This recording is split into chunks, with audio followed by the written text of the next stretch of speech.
All right, guys, welcome to Friday. It is, of course, the Bankroll Build live stream. I was talking about him last week. He's one of my favorite analysts in the industry. I don't miss what he writes, even if it's not up for me on Friday morning. Eric, how are we doing?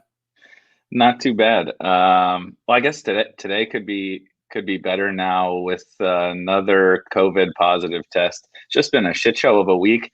I was excited when you asked me yesterday, but then I realized you asked me on probably the worst possible week. Like what? Maybe 3 games postponed now. Plus we got a bye week.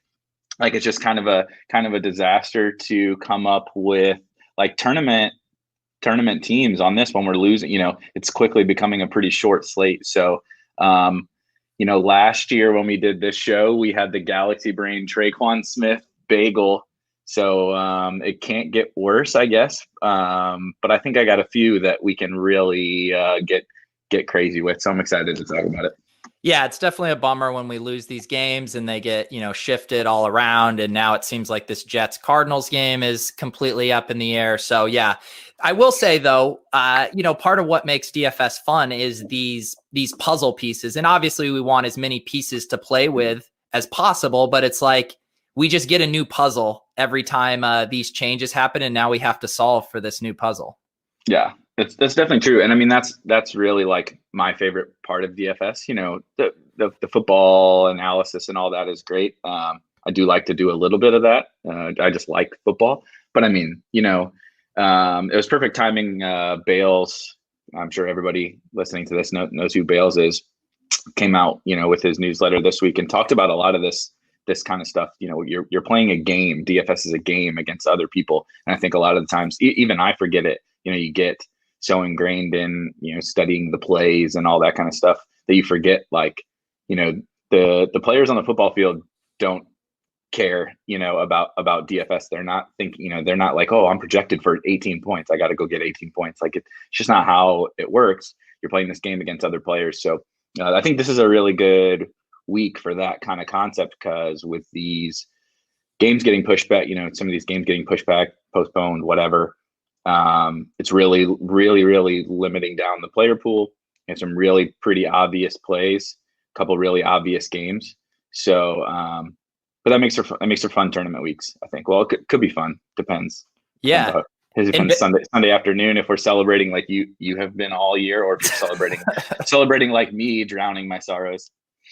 Yeah, no, I think that's a good point. The thing that Bales was driving home, and it's one of those reasons why kind of the arbitrary thing, every once in a while you'll hear be like, well, you need 200 and X points to win a tournament. It's like, no. It's whatever the rest of your competition has. You need 0.1 points more than them. It's like when I ran cross country in high school, I'm always looking at my watch. I'm like trying to set my PRs, and my coach is like, no, you're just trying to get ahead of the next guy in front of you. I don't care what your time is, just get ahead of some people. So yeah, that's definitely how we need to be thinking about this stuff. And it is an interesting slate. It's again a reminder. I noticed this shift last year where it's like everyone's too sharp. Will Fuller duds a few weeks in a row and then he's mega chalk. I'm sitting here, I was like, are we going to get Darius Slayton at low ownership? And now I see he's mega chalk. Like, how is this happening? He's a guy that the public would have hated in this spot. Yeah, so that's probably been my biggest takeaway. We talked about it last year. Like you said, Will Fuller was the perfect example, but it's been my biggest takeaway this year so far is that I've had that in the back of my mind, but like I go into, like I really don't form all my thoughts until, maybe today, tomorrow, about how I want to attack the slate. And I go in and I'm like, okay, 2 weeks ago it was Allen Robinson. I forget which game. Seattle was playing Dallas. That game was awesome. But I'm like, okay, everybody is going to play Amari and Lockett and whatever, and I'm going to play Allen Robinson over those guys. I can still play parts of the Seattle game if I want to, but all Allen Robinson has to do is beat those guys and I win. Well, Allen Robinson's like 30%, ends up like 30% owned. Everybody saw the same thing. He was off a game of 6 fantasy points, and then Brandon Cooks was like the bad version of that play last week. He has all the air yards and routes run and all that in a good spot, and everybody jams him. But I think it has become a little different where we do need to think about the fact that the field isn't, they're not chasing game logs really.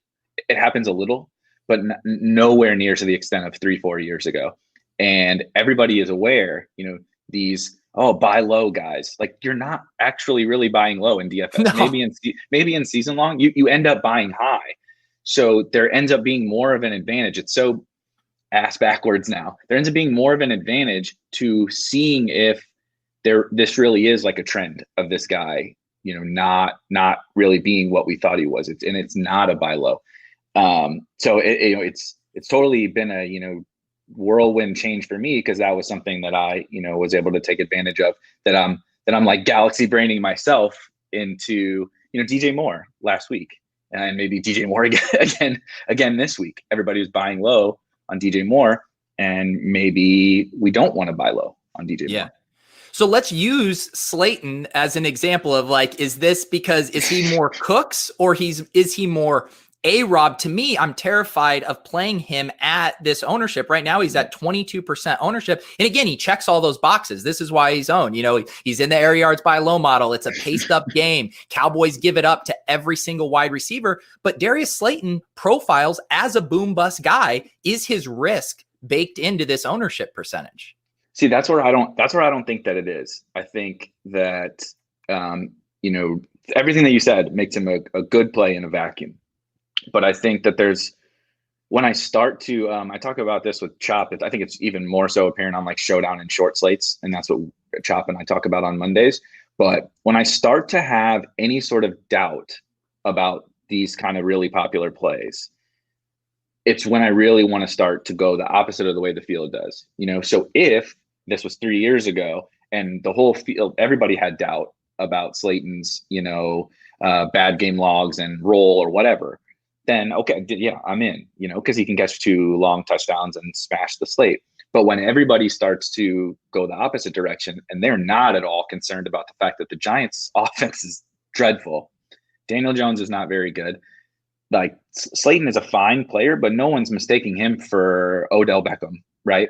So when everybody starts to treat, when they treat Cooks like Will Fuller, and when they treat Darius Slayton like Odell Beckham, I don't want to do that, So it's a very different game we're playing now than even like a year and a half ago. Yeah, and I think where I'm at now with Slayton is I could see myself, if I'm going to have him, it's probably going to be in a Daniel Jones double stack with Tate and Ingram, and then whoever you want to bring back low owned on the Cowboys. But I don't really want to play Slayton as the bring back with Cowboys or as a one-off at this ownership. Yeah, I agree. And we were talking about it before the show, that I really try to wait till later in the week to get a better gauge of ownership. And I kind of think that I'm pulling up ours right now, and I kind of think that we might be a little low on the Evan Ingram projection too, ownership projection. It's just such a natural game stack. Like it just checks every box. Tight end has Kittle and Kelsey, but I don't even think those guys are people still don't really like to pay up for tight end, and everybody's seen what happened to the Cowboys. I just feel like Slayton and Ingram, whether you're pairing them with Jones or you're bringing them back against Dak, it's exactly what everybody's doing. So that's just like my total fear of that game is it's like too obvious. Even Ingram's a buy low. He's getting 10 targets and stuff. So. And it is tempting too now, because one of the bigger narratives now is, okay, tight end is super gross. You can win a GPP with Adam Troutman getting a 0. And one of the easy ways to eliminate decisions for tight end is just like, oh, well, just do it as part of your game stack. So I could see a ton of these Dallas game stacks and just bring it back with Ingram. It just solves it. It's like, it's not a bad price. His targets are up, and RotoGrinders has him right now as the chalkiest guy. It's honestly kind of surprising. I know he's been on the injury report, but man, Dalton Schultz at similar price, down here at, what do we have him at? 4.5% ownership. I mean, maybe that's the leverage play there. Yeah. So I think we should talk about a little bit about the Cowboys game. There's some good discussion this week, and anytime I'm on the same side as Rich Rebar as Reeves. That makes me feel more confident in my take. But I felt this way last week, and it could not have possibly been more wrong. But the Cowboys games so far this year have been pretty fluky. They're an awesome offense and they're a horrible defense. So I'm not saying that, there's no upside in their games or it's a total fluke. They're not going to be in 17, 14 games very often. But, they're like turning the ball over like 3 times every first quarter. They're falling down by 20 points in the first quarter to bad teams or average teams. And their offense is so good that Dak can just crush if he's chasing 3 scores all game. So I don't think that we should expect, he's throwing almost 60 times. It's absurd. It's not sustainable. It's not sustainable no matter how good their offense is or how bad their defense is. It's just not going to happen every week. So I just don't think that this feels like the kind of, quote unquote trap spot where they can't keep falling behind like this. And the Giants are not the kind of team that can punish them like Russ and even the Browns can if they make these mistakes. So that makes me really not anywhere near as excited as the field seems to be about this game. However, going to our original point, I've heard a lot of that. Like Reeves is screaming it from the mountaintops. That's my opinion. That's I think Leone was talking about it. Like a lot of, not me, a lot of other sharp people are talking about this. So then it starts to make you think, well, if everybody is saying this is like the Princess Bride scene. It's absurd. It's absurd. Like, but this is how I think you really do have to think about it. And it sounds ridiculous, but like, I don't think it's going to matter for Slayton. I think people are going to play Slayton, and maybe even Ingram. But I think people are going to play Zeke way more than they're going to play the Dallas passing game. At least, everybody comes in thinking it's Dallas pass game, but I think the public sentiment is all kind of what I just outlined. And whereas I think all the public sentiment is obsessed with the Panthers-Falcons game, and rightfully so. So I think that's kind of the interesting dichotomy of this slate is all this galaxy brain shit that you have to think about. Yeah, no, and it's true. We've seen it a lot with the quarterbacks too. And, I believe it was it week 3, Russell Wilson, the obvious double stack to DK and Tyler Lockett, that didn't end up being absurdly owned. Like we get worried when it's like Russ is 30% and the wide receivers are both 20% and you're like, okay, this was a bad play. But when they're down there and Russ is at 10% and these guys are at like 13 to 15%, it's like you can easily build a really good lineup around there that's not going to be duplicated and still have some leverage. Yeah, I mean, last week I made multiple mistakes, but I was on Fitz to Devontae Parker because, kind of the whole DJ Moore was the same price as Devontae Parker. And that was just getting all the, kind of this Brandon Cooks, Will Fuller type love. And we weren't projecting Devontae to be, he wasn't 2%, but it wasn't worth worrying about his ownership. And I knew Fitz would be owned, but everywhere you look, he was like maybe the 4th or 5th quarterback because there was all the studs. Well, Fitz ends up in the high dollar milli maker. He was by far the chalkiest quarterback, like 30% or something. I mean, something just egregious. And Devontae Parker was the highest owned wide receiver in the whole contest. So, it's the field is thinking a lot of these similar things to where that logic is not a step ahead anymore. It's exactly the public sentiment. So the public was totally off of this Cowboys game because they thought the same thing that I did. And they're like, oh yeah, Fitz to Devontae, this is super easy, totally spitballing and rambling. But I think this week is even more important for that because we're going to have less games, and we have these 2 that are just clearly the best 2. So that's kind of the crux of your decision making. Yeah, we're going to dive into the slate in more detail here in a sec, but I do want to just pull back a little bit here. What contests have you been playing? Obviously, we have the Hand Builder versus Opto Bro battle continuing to rage on. Are you both? I mean, I know you're in all these single entry tournaments and stuff. Are you also MMEing or are you focusing on one thing right now? No, I think I have MME'd NFL twice in my life.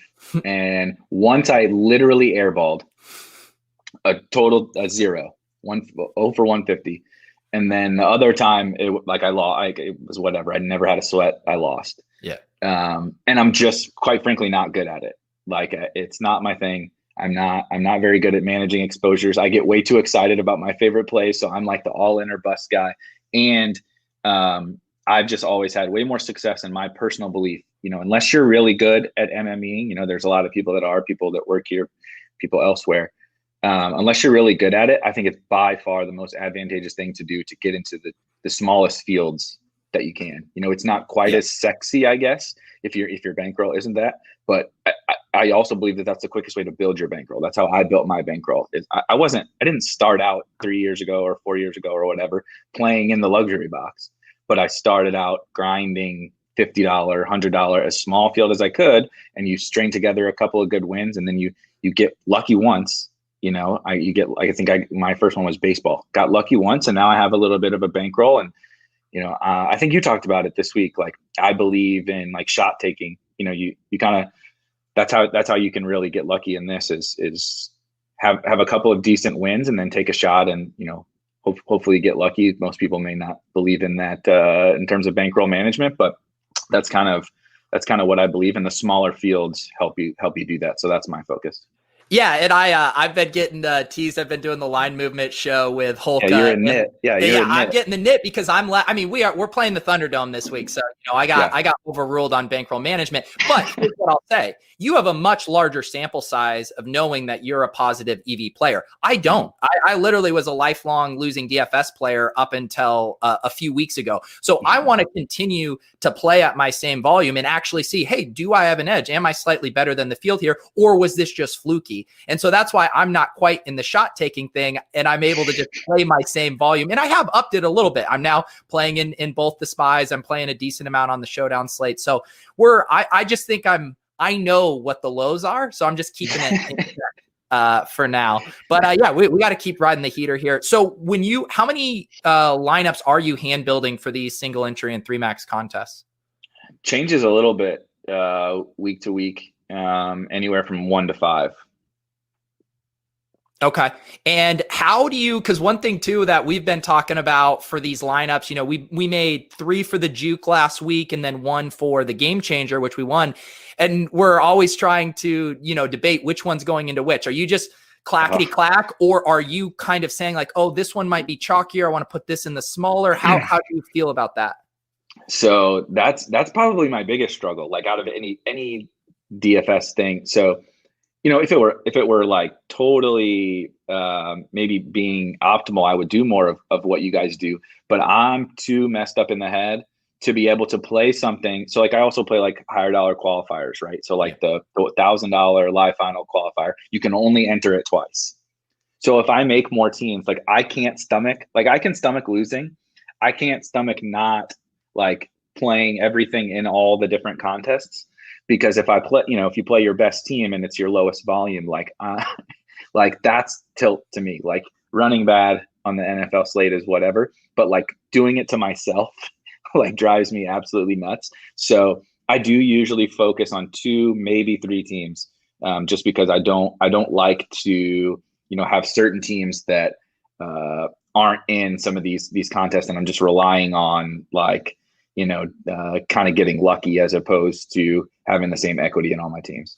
Yeah. And I think that's a good point too of, if you build these lineups you really like, toss them in a couple they have the really good $8 3 max, they have the smaller field contests where it really does matter. I was comparing a few weeks ago just how my team that won $10,000 in the mini spy would have won, I think it was $1,500 in the big spy. Yep. I mean, that's massive. And so making sure that you have a chance, we all want the big prize pools, but if you really want to get shots on goal and have chances for big scores, like you got to be very specific with your contest selection.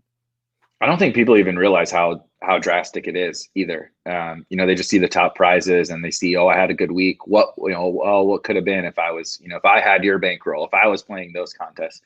And I don't think people even really realize, like, yes, chasing that. I chase the big prizes too, but it's really freaking hard to make a top 1% team, in any contest. So when you do make it, you want to maximize the winnings of that. And you want to maximize your top 5% teams too, because your top 5% team could win, like you said, that second SPY, but you're like doubling your money in the original SPY.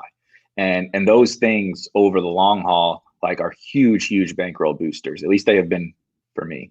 Yeah. And the other thing about that too is and I assume you feel similarly for these, smaller field contests, anywhere from 250 to 500, we're almost always doing game stacks. It eliminates the number of things we need to get right. But if you have a really good game stack lineup in a 300 person field, that might not even sniff decent money in the Millie Maker, because you need to get every single thing right. Yeah. So it's also like, don't just toss it in the Millie Maker because you have it in the 250 person contest. Look for other similarly sized contests, so that if it does hit, it can hit, in proportion to the contest that you're playing. Yeah, so a perfect example, I think it was last week. So Squirrel Patrol and I do a show later today, actually, where we talk about, it's called Q chasing or Q hunting or whatever, where, we do focus a little bit on the live final qualifiers, because that's both a big portion of what both he and I play. But it's also a lot more about small field and like tournament decision making, not just for qualifiers. So we went through using the $5 Fantasy Football World Championship qualifier last week compared to the $1,000. And the $1,000 usually isn't even that different from like the $400. But anyway, the $5 was the most absurd team I have ever seen in my entire life. And that's not even the Millie winning team. It was, it beat 15,000 people or something like that. Yeah. And it was like 0.1% Kyle Rudolph, like 2% Todd Gurley. Like, I mean, like, terrible correlation. Like, I'm off. I mean, I would never make that line. Like, no one would ever make that line. Yeah. It left 600 on the table or whatever. It was just a truly absurd team. And then you look at the $1,000 winner, which you have to beat 60 something people. It's super logical. It was a semi chalky with a couple of pivots and a game stack. It's like, bam, and it scored like 70 points less, but won the same amount of money, So it's so wildly different. And just for me, like, I just can't do the, respect to the people who can. It's just not for me. And I enjoy kind of the strategy around roster construction and all that kind of stuff in the smaller fields. Yeah, I was looking at the lineup that won the SPY last week, and it was what you would call, or what I would call, like the most logical lineup possible, which is the quarterback to a double stack. You bring it back with a receiver on the other team. You correlate one running back with the defense. You correlate the other running back with a wide receiver from the same game, and you play a one-off tight end. That, like, to me, how do you feel about those secondary correlations as far as forcing those in, or are those just kind of luxuries if they work? Almost always force it in. I pretty much force as much correlation as I possibly can. Every week is a little bit different.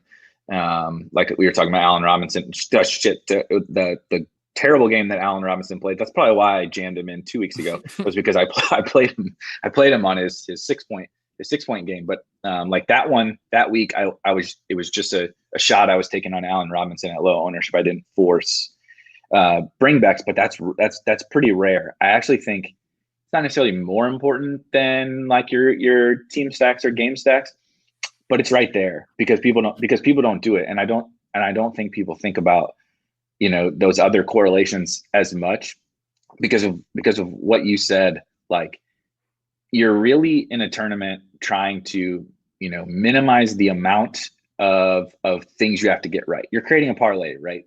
Like every spot is a bet on your parlay ticket. So if you correlate as many of them as you can, you're turning your 8-game parlay into a 3-game into a 3-game parlay, and it's sure as shit a whole lot easier to win a 3-game parlay than it is to win an 8-gamer. And I don't think while there's not like a ton of correlation, just like from a math perspective between like running back and opposing wide receiver, you're not trying to nail the exact correlation that's between those two. You're trying to nail one specific game flow that you get right, that gives you the opportunity to hit a ceiling. Yep. No, totally. Let's dive into the slate a little bit. The people need their picks. They are done with us talking game theory and contest selection, even though for me, that's actually what's most interesting to talk about. But we can start right at quarterback here as far as, which of these games are interesting to us. We can really quickly sort here by ownership. Dak and Teddy, we knew those games were going to be popular. And then the quarterbacks on the other side, Matt Ryan, Daniel Jones. It seems like if you go off of those guys, you're going to be pretty unique already. Are of these 4 quarterbacks from the same 2 games, are you willing to eat these, or do you think you're just going to be looking elsewhere? As of right now, my plan is to look elsewhere. I think ownership's going to continue to. I still think ownership might even be low. Our projection on those 2 games, and not to beat the dead horse, but like talking about the small field stuff. That's another thing that I don't think people understand quite enough. Like in a 100 to 500 person contest, the ownership gets seriously absurd on some of these guys. Like these are like milli maker projections in general, milli, slant, whatever that we have here, and they're pretty accurate in those contests. You can for the chalky guys, you can double it for the in the luxury box or whatever, which is where I'm mostly focused. So it's even more beneficial to kind of deviate from the chalk. And since it's so hard for a quarterback to really separate, I know we haven't we have seen them separate so far through the first 4 weeks, but I think it's been a little fluky. Since it is so hard for them to separate, I really don't want to be on some 15 to 30% owned quarterback. So I would rather deviate from those guys. Yeah, for sure. And there's some really nice pivots here. One really simple thing that I've been liking to do is I'll literally sort by ceiling and then look at this ownership here and try to see who's jumping out. And the guy that immediately jumps out to me is Deshaun Watson. If he's down here at 6%, we know he's got, one of the top 2-3 ceilings on the slate. I don't know what's not to like about this spot versus the Jags. I totally agree. It was coming into the week where that was the first thing that jumped out to me too. I'm like, oh God, Cowboys, Giants. And then, Julio got hurt. And so you see, oh Jesus, the Falcons have a 3K guy and Ridley and all these Panthers guys. I'm like, okay, where's kind of something that looks really appealing that may not be as obvious to everybody else? And Deshaun Watson was the first one that jumped out, narrative, whatever you believe, whatever narrative you want. If you want to use it as your argument, that's fine. But Bill O'Brien being gone can't hurt. It may not make him better, but it can't hurt. And everybody was in love with Deshaun Watson last week, and it's one example where they're not, buying low, if you will. So I'm also pretty into him for sure. And I'm curious, how much do you one thing I've been doing is I like looking at the optimals to start to get ideas. Like last week, if you ran them early, you saw, Baker to Landry and Odell. That was popping up in a ton of them. Do you like looking at optimals at a starting point, or are you just a true hand builder at your core that you don't even care? Mostly a true hand builder at my core. I joke, after the bit you guys had, first of all, that was absolutely hilarious because I could not possibly believe what Davis was saying that he didn't understand. Like literally, I have never, the 2 times I max entered, I have literally never used an optimizer. I hand built teams for 10 years or whatever. Yeah. So anyway, but I even took it further with people I was talking to. I'm like, you could probably do my process on your phone. You don't even need to pull up the old laptop or the desktop for my process, because it's entirely roster construction and ownership based. I really don't care that much about the projections, but to your point, I look at them, but it's for the ownership. I like to look at the blitz because I know a lot of some of the people I'm playing against use that and see what that is spitting out. And then I also look at our projections and some other projections. So because I know that other people are looking at that. So I'm looking at it more so to kind of get leverage off my opponents than I am to build my own teams. Yeah, for sure. And it's fun to see. I think it helps me of being like, wow, this guy is showing up in a lot of optimals. And then you start to ask yourself the question, okay, if it's Damiere Byrd, who I know is now no longer on the main slate, but it's okay, does he have the ceiling to help me win a tournament? Or can he be an Adam Troutman bagel where he's allowing me to fit in other guys? Then you start to have to ask those follow-up questions. But I do think it's interesting to check these out. It looks like I need to get the Bills out of my optimals here because they're still in here. What's going on?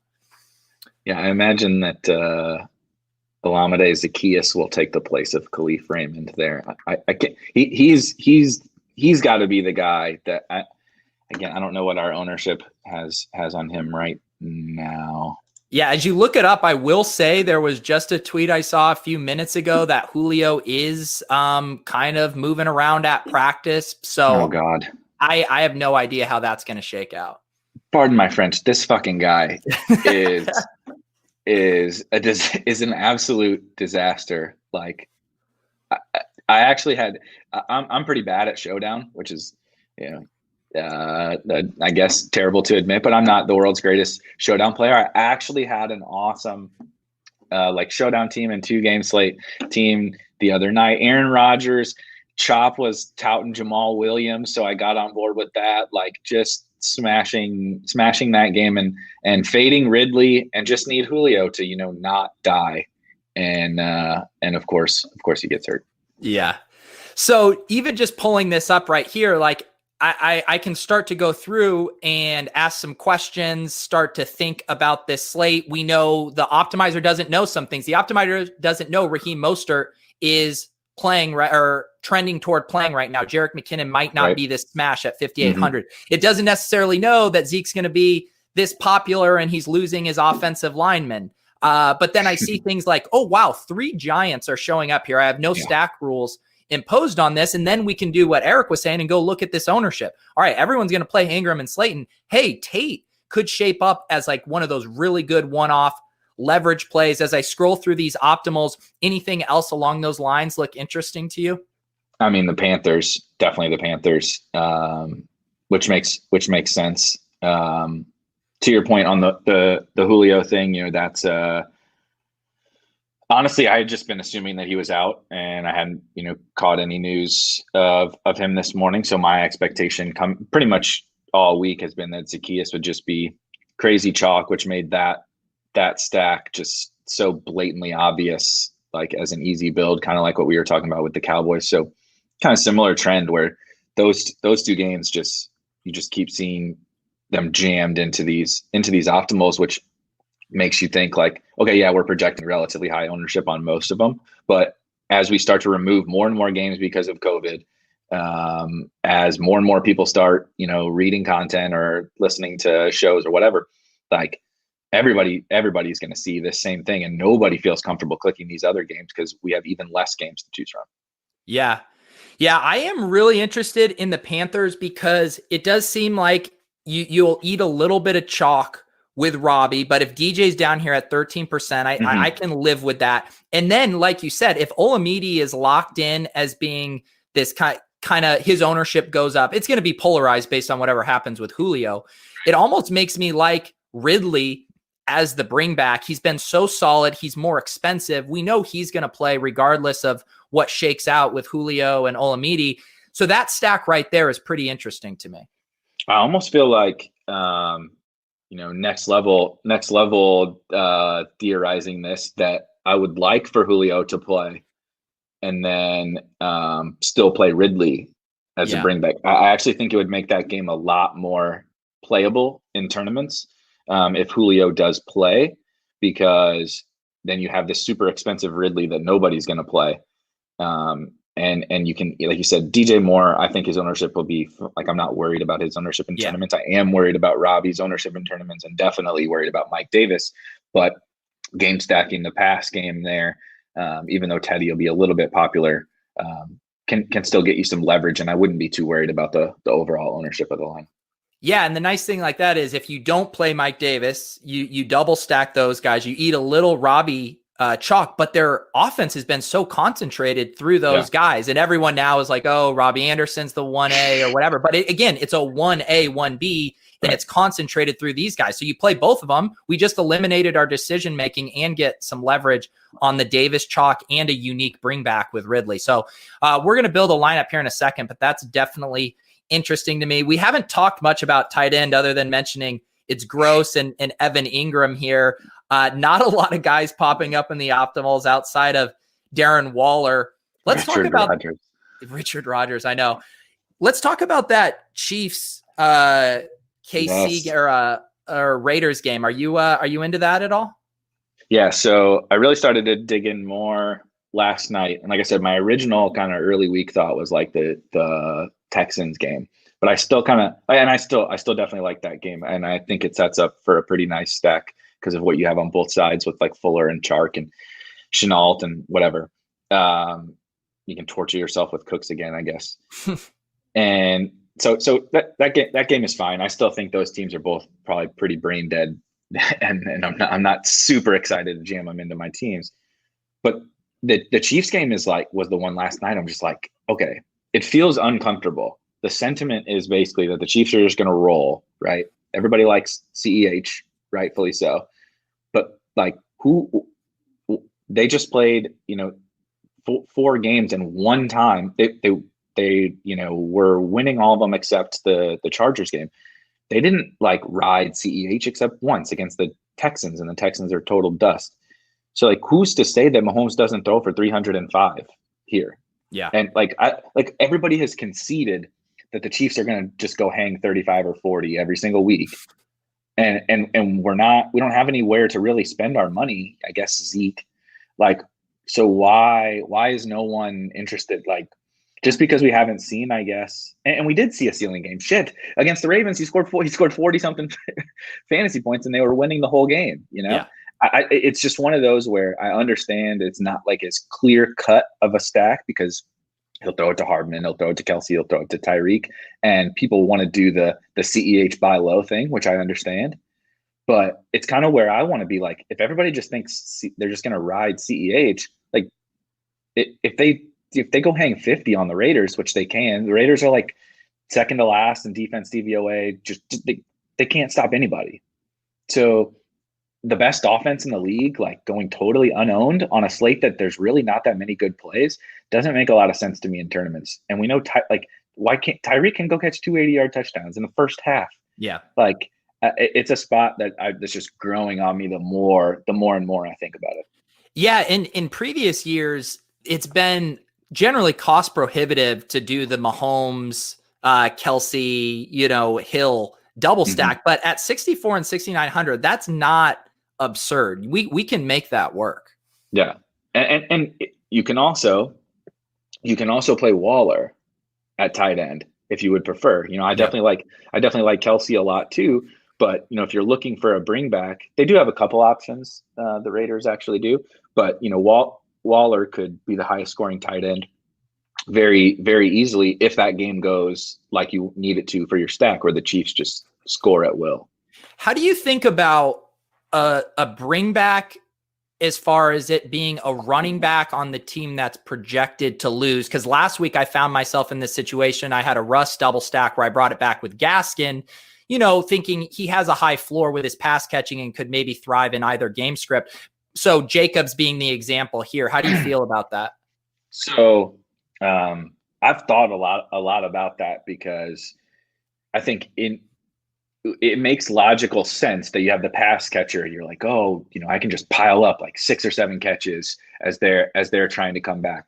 But what we see usually in running back ceiling performances outside of the Kamaras and like the McCaffreys that are literally basically just receivers, the receivers that run, that get goal line carries, the ceiling games come from rushing. Yeah, you may extrapolate your ceiling higher because you catch 7 balls, which is great, but you're not really ever hitting a true running back ceiling without real rushing production. And what real rushing production does, if your running back runs for 102 on the ground, that game is just slowing down and getting muddied up a little bit. So if Josh Jacobs is out here running for 150 and 2, the Chiefs might be the rare example, but it's just probably not going to end up being the stack that you want. So I try to focus on the wide receivers and tight ends who can just, the other team, we see it all the time, right? We've seen it every week so far this year. One team gets way ahead, and they start playing total prevent defense, and you just get catch after catch after catch. And it's, generally not the running back just piling up ceiling performances. It's CeeDee Lamb, it's Dalton Schultz, it's Amari catching 12 balls. Yeah. It's usually those guys. Yeah, and I get probably the exception would be if you have the home favorite or whatever running back who gets out to the big lead, and then you play the kind of, as Blender would call it, the vomit stack coming back. That's cheap, and then they're throwing. So the game script works in your favor in both directions. The running back's trying to salt it away. The other team is having to throw the whole time. But as we know, it's really hard to nail game scripts. Yeah, it's hard as shit to nail game scripts, period. Yeah. It's even harder to nail the one where the team runs to get a lead and the other team still somehow ceilings coming back, because if you're running, you're just chewing up so much clock. But to your point, I think Blender talked about it earlier this year on one of his shows, where that is where price of a stack really, really matters. You can do that, so Derrick Henry, let's say Derrick Henry, I know that game's off the board, but the Derrick Henry goes out to, runs 30 times for 200 yards and 2 touchdowns. If the opposing stack is Mahomes to Tyreek and Kelsey, it's probably not going to win you a tournament, because, they're just not going to have enough plays to hit ceilings at their prices. But if it's Kyle Allen to Logan Thomas and whoever, it might be a little different scenario, because those guys are just so cheap. You don't need them to score 40 points. The Chiefs have to score 40 points. Yeah. All right, guys, let's build a lineup here. I got the DraftKings pulled up. We have our PPDs in here in bright red. Look at this. We got C19 PPD. Like, these descriptors are getting out of control in here.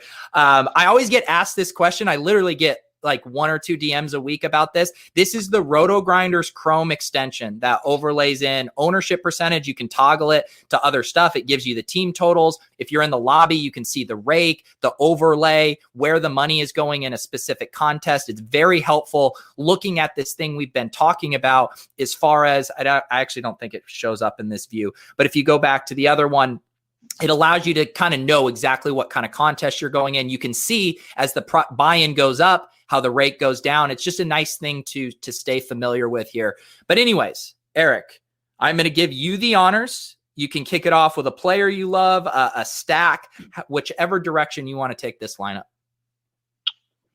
That's a good question. Sorry, I'm just distracted by your account balance. I'm still distracted by it too. I think last year there was like $47 in there. It definitely was. when we did this. So I think it was the first thing we talked about. So as much as I loved the Mahomes thing, I think we were both in agreement on Deshaun Watson. So let's go with Deshaun Watson and probably just plug in Fuller, because I just don't think you can play Watson without playing Fuller. Yeah, that is the one thing. We had the one bad Fuller game, but otherwise he's been over 15 PPR points each game. He's getting the targets. If Watson hits that insane ceiling, Fuller's going to be there too. So there was just that one weird game, but otherwise he's kind of their alpha there. So I have zero concerns about Fuller. Yeah, and it can the bad game can kind of be explained. Like, Baltimore is a pretty good secondary. We saw him like doing his typical Will Fuller stretching the hammy on the sideline during the game, and so it is what it is. I think most people in the industry were like super, super bullish on Will Fuller coming into the year. And, just due to some weird games or whatever, he hasn't really ever been owned. And now he's kind of priced up. So I think it's a good time to buy in tournaments. So I want to work on this with you, collaborative. So DJ Chark, he's the more expensive at 6,500. Normally for me, I got my LaVisca Chenault helmet here. I just jam him in. He's relatively cheap. I'm a little worried about his hamstring. I haven't seen too many good, or just actually any reports on where he's at with that. How are you feeling about the bringbacks in this game? So I think that's actually the trickiest part. Is the second option. Fuller is so clear and obvious. The second option, which I was originally interested in, Fells, but it does look like Jordan Akins is going to play, so that hurts pretty easy. Yes, Dylan, I did like Fells, but I think we need to monitor Jordan Akins because he did practice yesterday. But if Jordan Akins doesn't clear concussion protocol, I think Fells is one of the best tight end plays on the slate, especially at his price.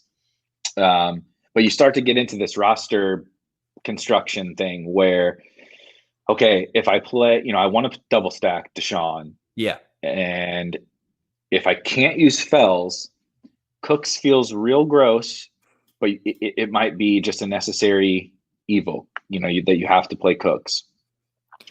And so then that takes away a wide receiver spot from if you wanted to say bring two guys back, it limits you to only Chark or LaVisca. And I prefer LaVisca at his price. Yeah. But I do think Chark just has a lot more upside, if this game goes according to plan. Yeah, I mean, just looking here, he's now had 2 straight limited practice sessions. So I think that's trending positive for him there. So yeah, how else have you been thinking about that for, the classic double stack, the 2 wide receivers, bring it back with a tight end or wide receiver? Are you okay with like a game stack? Like if we did a Watson, Fuller, Cooks and you bring it back, would you ever do and Shenault and Chark together? Or is that too much? No, that's probably my preference. If I set out to build the perfect team, I think we talked about this maybe even last year on this show. If I set out to totally build the absolute perfect team, it would be ideally, even picking positions, it would be like quarterback, wide receiver, tight end, with 3 just like workhorse bell cow running backs, and maybe correlate with the defense. I still am developing my thoughts on the defense running back correlation thing, but like full one game stack with 3 bell cow running backs would be like the absolute nuts. So that's not exactly what we would have here, but like you're capitalizing every, basically the goal is to get like every touch and every score from an absolute shootout game. So I think that would be the goal. So I'm not opposed to that. Yeah. I think you did that. Didn't you do that? Was it last week or 2 weeks ago or something? I can't remember. Yeah. It's all a blur now, but yeah, I think, and too much money. No, but to your point too, I also think it makes a lot of sense when you're also using the tight end as that additional piece to move from a double stack to like a full game stack or onslaught, because it's like that position sucks and it's so hard. So might as well break a tie in the direction of the game you need to shoot out anyways. Yeah, it's a lot harder with using all your wide receiver spots and a flex spot on it for sure. That's why the tight end thing is it's like the dream. Like you said, people are starting to get a little more hip to it, I guess. But I think it's one strategy that's still really, really strong in tournaments, is just correlating your tight end within your game stack. So if you can do it with just this full out shootout and still be able to get 3 workhorse running backs, that's like the dream. So it is tougher with this game. I wish this would be a lot more fun process if Akins really was out, because Fells would be a pretty much of a slam dunk. So to play it safe, you want to do Shenault and Cooks for now? Yeah, let's do Shenault and Cooks. Okay. And then real quick, Eric had said James Robinson bring back. This is kind of what we were just talking about with the Myles Gaskin play, and that idea of Eric saying it's just harder for Robinson to nail his ceiling with the Texans passing game going off as well. Yeah, it's just I get the logic behind it, and it's possible it does elevate the floor of James Robinson, because you're like guaranteeing some catches in that. But it's really hard for James Robinson to run for 100 yards and 2 touchdowns, and Deshaun Watson to throw for 404, because there's just not enough time in a game. Yeah. All right. I'm going to toss it back to you now. Looks like we need a running back here or tight end, whatever you're feeling. Who fits in with this lineup? We're actually pretty good on ownership here. Yeah, pretty good on ownership and pretty good on salary. So going back to the Dallas kind of concept, my stance on Dallas being a little fluky in terms of the pass game and the game script and everything that's played out. I think Zeke is almost impossible to get away from this week. I know he's not going to be low owned or anything, but he's had fine fantasy performances in games that they're down 3 scores in the first quarter. And if you watch him, like he's dropping balls, like Dak's throwing it to him. Like he's I don't know if he's drunk or if he's got COVID and they're hiding it or whatever, but like he looks like trash, like in these comeback scenarios. But running the ball, I mean, he looks awesome. It's just a matter of time before he he has a monster game. And I think we're getting a little ownership discount, like not a lot, obviously, because there's just not enough plays on this slate. But I think we are getting a little ownership discount just because he has not gone totally nuclear yet. Yeah, I like it. And especially if that passing game is what draws most of the ownership, I think he makes a lot of sense here. So immediately I want to think about either correlating Zeke with either just playing the Cowboys defense and hoping they smack the Giants, or playing Golden Tate in our flex as kind of the really low owned one-off in that game. And then we're just fully leveraging the chalk. Which one of those do you prefer? Oh God, dude, Golden Tate. So the Golden Tate kind of play is the play that I struggle with the most because I do like to get like hand in the dirt, watch the games a little bit. You know, yeah. I go back and watch. I watch all the games on Sundays. I've seen your film takes on Twitter. I got film takes, bro. I'm NFL scout. No, but I do like to do that. Like I don't claim to know, everything about football, but I just like football, and I like to try to pick up a few things here and there from watching the, hashtag watch the tape. And I've watched the Giants, and I've watched Golden Tate specifically, and holy shit, like their matchups have been bad, but it has not been the matchups making Golden Tate look bad. Like if AJ Green is dust, then Golden Tate is definitely dust. Okay. So that is like my only concern, because I think if you set that aside, if you don't watch the tape, Golden Tate makes all the sense in the world. He has just as much opportunity as Slayton and Ingram. It's more PPR heavy, so he makes a lot of sense. So it really is the play that I struggle with the most because he's 5% to the 30% of those other guys. So I like it, but no, it's a play that I never make because I hashtag watch the tape. Yeah, I literally did not have a Golden Tate take. I mean, would you consider, even though it's chalkier, Evan Ingram in this lineup or no? So I do think you can play Evan Ingram in a lineup like this. And that's where, tight end is really a place I don't want to play the chalk. Yeah. But if you have this type of team, and if Zeke really does smash, Evan Ingram is probably the best tight end play on the board. And I mean, what are Fuller and Chenault going to be? 10% or less, and Cooks ain't nobody's going back to Cooks. So your total ownership doesn't really matter. So I would side with the correlation in this example. Yeah. I'll use Ingram then. You don't have to twist my arm to not play these dusty old guys. I was just looking at it purely from the ownership there, but I would much rather play Ingram, who really seems to be kind of settling in to a nice role. And the weird thing about is his ADOT is under 5 yards right now, which again is fine for his PPR floor, but we need to see him down the seam a little bit, breaking off a big play. That's what gets you excited about Evan Ingram. I do think I'm down on the Giants solely because everyone is buying low, but I do think there's a reason to believe that what we've seen from them is a little fluky as well. Like their matchups have really been brutal for the first 4 weeks. And I don't think that they're a good offense, but Daniel Jones showed upside last year. We know Evan Ingram can play. Like it's not a question of talent. So yeah, it sucks that the field also feels the same way, but I still think that they're strong. Let's put in just like a placeholder defense so we know kind of what we're working with. I would say like maybe the Browns at 2,700 would be a decent placeholder. I like the Browns. I like defenses against dusty old quarterbacks. Yeah, and the Colts are playing so slow, and they're running the ball a lot. And like you said, Rivers can always turn it over. So that leaves us 6,400 here. We are nicely correlated so far. Where do you want to go here? 6,400. So I don't know about you. I almost always am building 3 running back teams. Mm-hmm. I see the upside in certain contests and playing wide receivers in the flex, but in the going back to the smaller field stuff, running backs, especially these like workhorse running backs, just raise your floor of your team so much.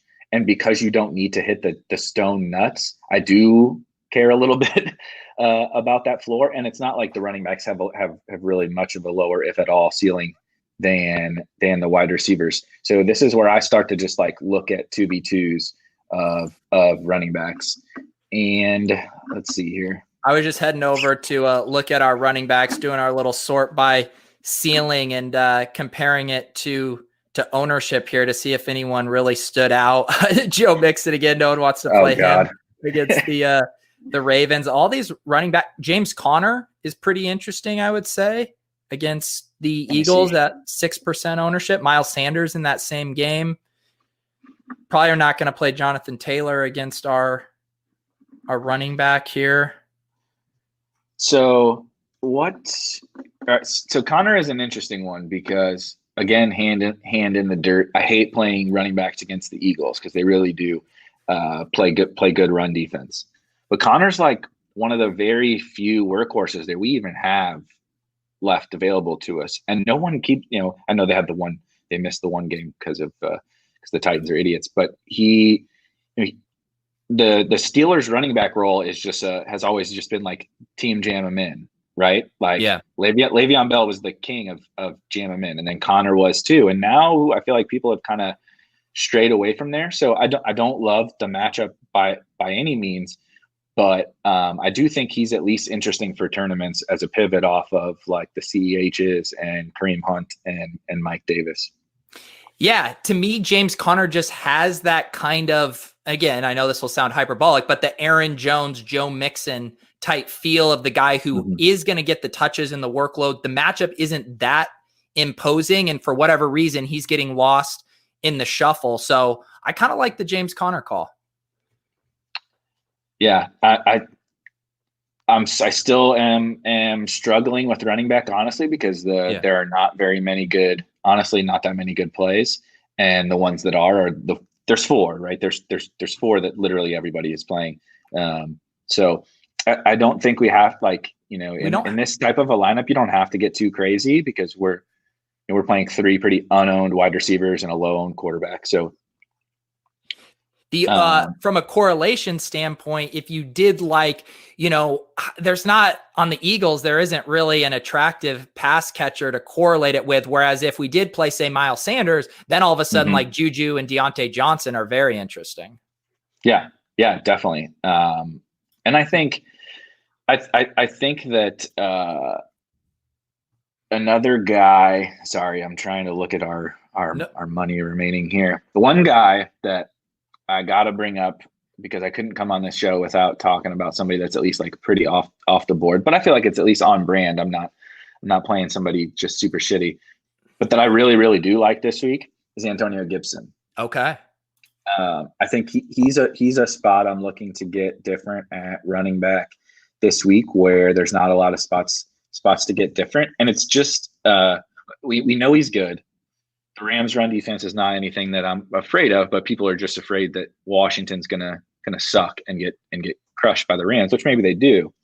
But I thought last week was encouraging, despite the fact that he didn't play like a ton of snaps. He played like 44% of the snaps and still got a ton of touches. So like when he's out there, he's getting the ball, and those are the kind of guys I want to buy before the market does, because.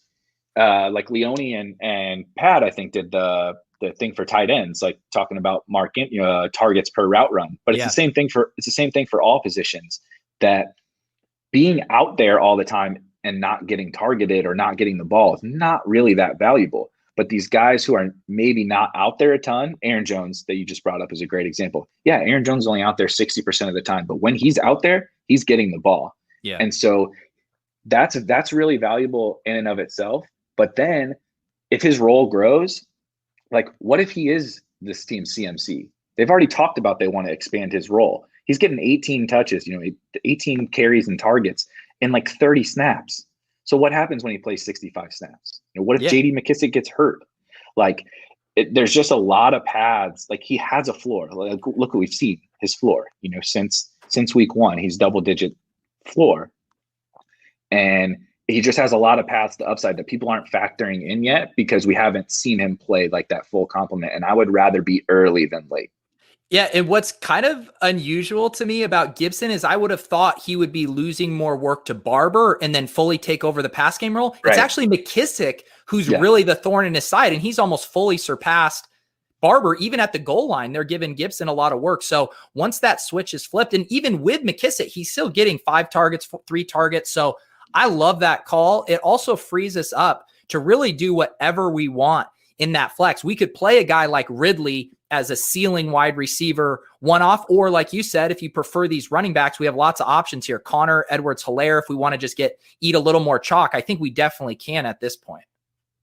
Yeah, exactly. And this is kind of how, we talked about my article that I'll be writing later today, but this conversation stuff that we're having here is exactly how I think you should think about, building the team. We're like, okay, what kind of stuff, even if we stack the chalk, let's say we stacked the Carolina game, Yeah. you're being, Drew Dinkmeyer calls it, you just have to be thoughtful about how you build your team there. It's not, I'm not saying, oh, you got to play Deshaun because you can't stack the chalk, but no, well, then I probably don't want to play Zeke and Mike Davis and whatever. So we're doing the same thing here. You're like, okay, our stack is a unique stack. So we can play Evan Ingram, and then, oh, we're into Antonio Gibson. Okay, we can play Mike Davis if we want to, and then see what that defense gives us. Or we can play CEH and see what defense that gives us. So yeah. And that's the thing, guys, when I see in the comments, everyone's tossing out plays, Jacob, CEH, all of these stuff, David Johnson, again,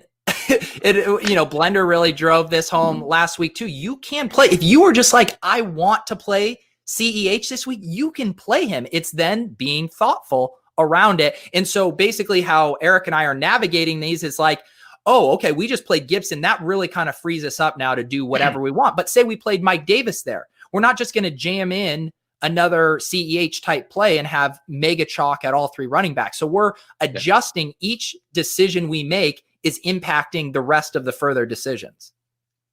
Yep, exactly. And I think it helps me too. Like, I get sometimes too galaxy brained, like sitting in, building my teams, or the opposite direction where you get just so ingrained in what the best plays are. So like talking it through, like I try to talk it through with, whether it's, you on this show or other people. I think it's really beneficial so you don't get just caught in the, oh my God, look at Mike Davis. He's going to get 30 touches. He's only 6,400. And then the next thing you know, you have 6 chalk dudes and you're counting on playing some random 1%er to pay you off.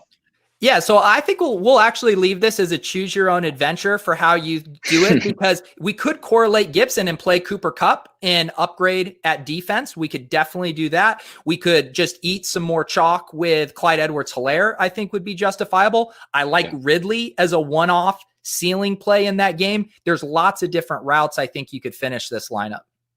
Yeah, you can even, if you do believe in the Golden Tate play, like I don't, but if you wanted to play Golden Tate there and pay for one of the stud tight ends, you can do that too. There's a lot of different options there with this kind of team. Yeah, you could play whatever tight end, and then you could upgrade at defense if you want. So this is just giving you guys the idea of when we put these plays in, we're not saying these are our gold star lock of the week plays. Right. We're saying this is a construction that makes sense with the correlations and the ownership. Yep.